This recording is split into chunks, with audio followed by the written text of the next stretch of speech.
Yo, what's up mga lot? Brian Condes na naman nga pala. At para sa episode nito ay magre-review tayo ng sneakers. Ay, I got them new shoes. Oh, this bitch go watch while I drip, drip. I'm smoking on gas, I don't sit, sit. I hop in the club with a stick, stick. This bitch go...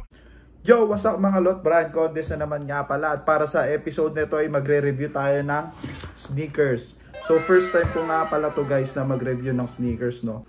So ang i-review natin is itong nabili ko ang Klay Thompson sa Lazada nung sale sila. So kung makikita nyo, no, ayun yung box niya. Plain black lang naman siya.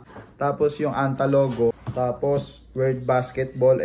Tapos syempre, normal sa box. Size tag, kung anong model ng sapatos. So may code yan, may ganun. Basta kung isa-search mo may mga number yan. So syempre, logo ulit ng Anta. Tapos word na Anta.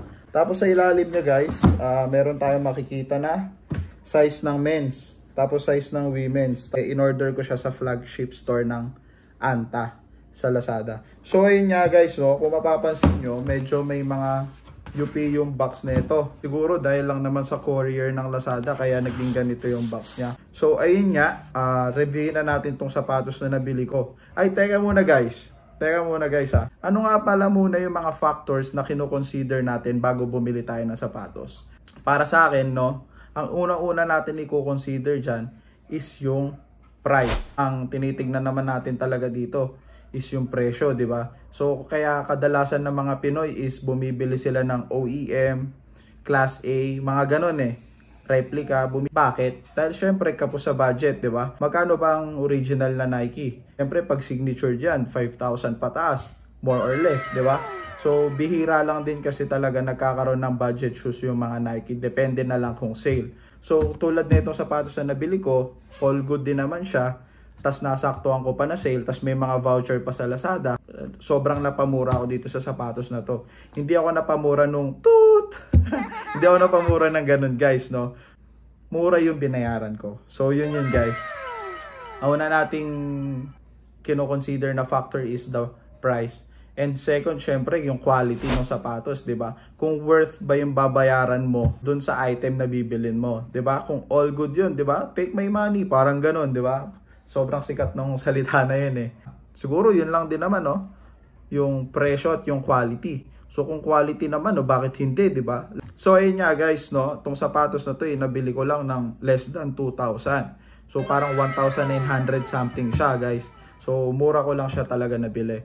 At ayun nga guys, no? Original pa siya. Galing siya sa flagship store ng Anta. So buksan na natin guys. Tara! Ito yung sapatos na nabili ko sa Lazada. Klay Thompson to Itong sapatos na to, ang pagkakaalam ko, hindi siya kasama dun sa pinaka-collection ni Klay Thompson. Kasi yun talaga, medyo mahal yun. Parang siguro gumawa lang din sila ng other model na pwedeng pasok sa budget ng mga consumers. This one is the Klay Thompson Mountain 2. Dito muna tayo sa tongue part.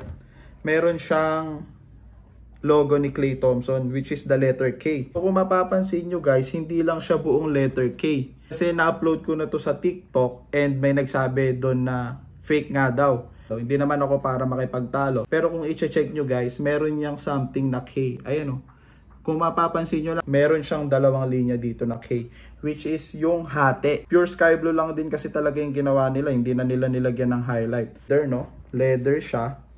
So this one is the size tag. Legit na Anta yan guys. Yung sintas niya is round round type.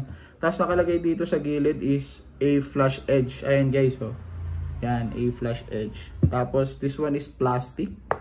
Plastic yan guys. Sa baba niya yung swelas. Medyo marumi na lang guys, no? Nagamit ko na to na isang beses. Ganyan ang itsura. Sobrang kapit din niya guys. And sobrang good yung pag-spike niya. Napakaangas din ng pag-spike niya guys, no? Dun sa bilog na yan. May Chinese na nakalagay. Tapos, kung mapapansin nyo siya sa malayo, may Anta logo rin siya. Hindi lang siya masyadong halata. And the insole. And, syempre, Anta logo. Napakaangas yan Ito siya. Ito yung kapares niya, no. All goods naman siya, guys. Pero siyang ganito, guys, Laging kasama. Laging kasama sa mga sapatos. Even Nike, even Adidas, meron yan So ayun nga guys, no, napakaangas na itong Klay Thompson Mountain 2. Pasok sa budget at sobrang good quality. Maraming salamat sa panonood. Hanggang sa susunod. Peace!